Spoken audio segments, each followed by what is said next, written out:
What else do you think's interesting in the future of games?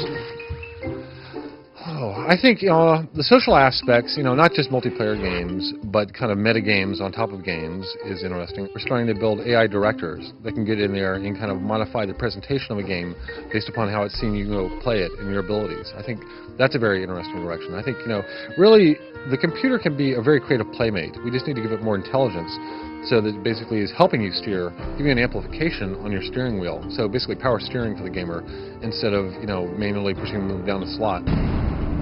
We've been in this arms race for graphics for so many years that right now we're finally seeing diminishing returns from that. If you look at a game like Grand Theft Auto, I'm not sure that I really need the game to look any more visually real than that looks.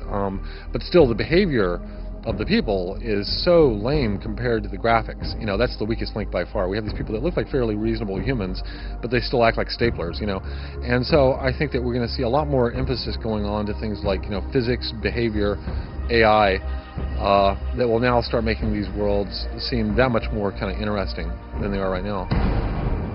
I've been playing Grand Theft Auto 4 a lot, and I really enjoy it.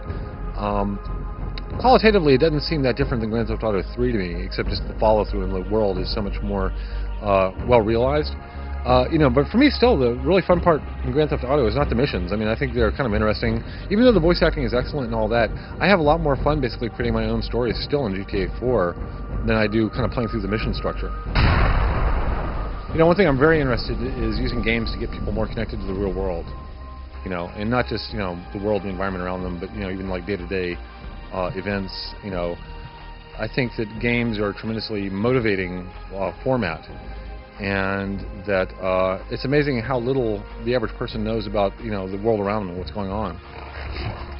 Every now and then, a great movie comes along or a great book that makes you really stop and think, about your life, about the world. And I'd like to see more games at least attempt to do that. Even if they fail miserably, I think making the attempt is worthwhile.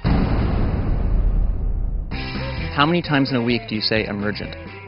Emergent. I'd probably say procedural more than emergent, I'm guessing. I think I say procedural about 47 times a week.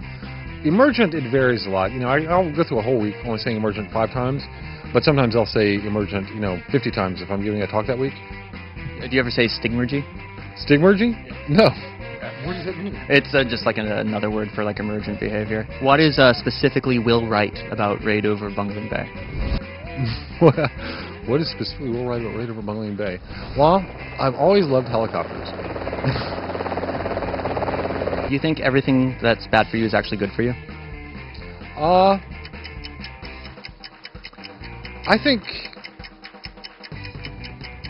that's a good question. I think, I think a lot of the things we think of as bad for us really are probably a conflict between our short-term goal planning and our long-term goal planning.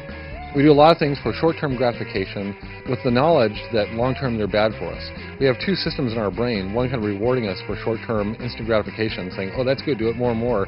Another part of our brain that's saying, looking ahead, saying long-term, oh, don't do that, that's bad for you. And these 2 systems get in opposition continually. And sometimes one side wins, sometimes the other side wins.